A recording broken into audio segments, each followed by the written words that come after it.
whenever you're watching this. I hope it's going great for you.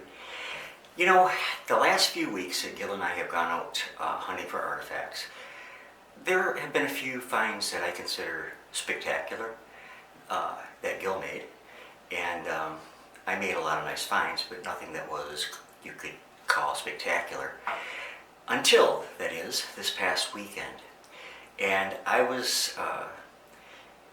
fascinated by Antler artifacts. You don't find a lot of them here in Michigan, but on the field, because the material has been buried so, in dry, sandy type soil, I have found some really awesome pieces, the nicest of which I found last Saturday, I think it was. No, Monday, Memorial Day. At any rate, I want to show you this artifact, but first I want to show you a short clip here of me washing the mud and such off from the piece. And really, it turns out to be a quite astounding find, in my opinion.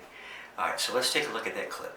And as I pick this up, I just love the rich, almost golden amber color of this piece. It's a beautiful shade, and the texture and grain in this is just amazing. Along here, it's just a beautiful piece, and just really cool.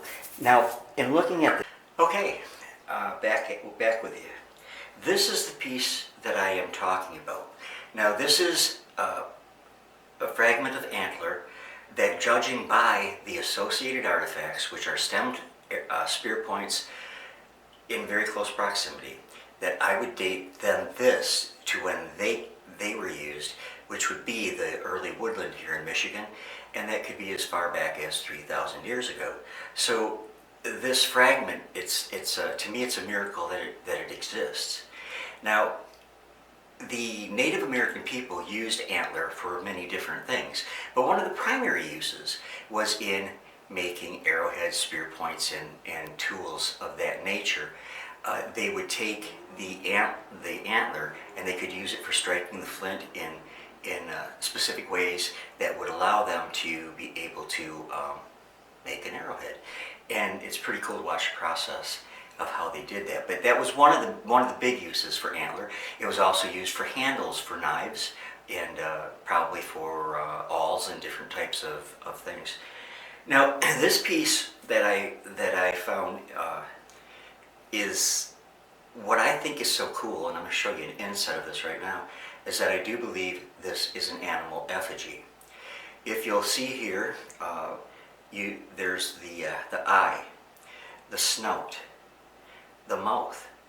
These were, in my sincere opinion, I believe that these were put on there using natural features of the antler, that the hand of ancient man altered this to make it look like an animal. Now, it looked at first to me like a cat, a wild cat, but changed my mind. It looks kind of like a wolf, and so that's pretty cool. Now, if you look at it directly on straight, I don't know if you can see it or not, but directly on straight on, it looks like a serpent's face, a snake, an eye here and a slit eye over on this side. I don't know if that was intended or not, but on this side is another animal that I believe is different from the one on the side that I just showed you. This one has the eye, and it has the snout and the mouth, but overall it reminds me of an otter. So I don't know if that's the animal that was intended. It could be beaver, it could be almost anything, because the artwork of the Native American people in Michigan was rather abstract. So, but it's very cool. Now, also on this piece, something very neat is the bone right here is sharpened, and it is hard and it is sharp, and I could see this being used for scraping, for cutting, but I don't know that they would go through all that effort just to make a scraper. Interestingly, if it was being used as a scraper, the face would be up wouldn't be upside down. It would be right side up so that you could see it while you were doing whatever you were going to do with the piece.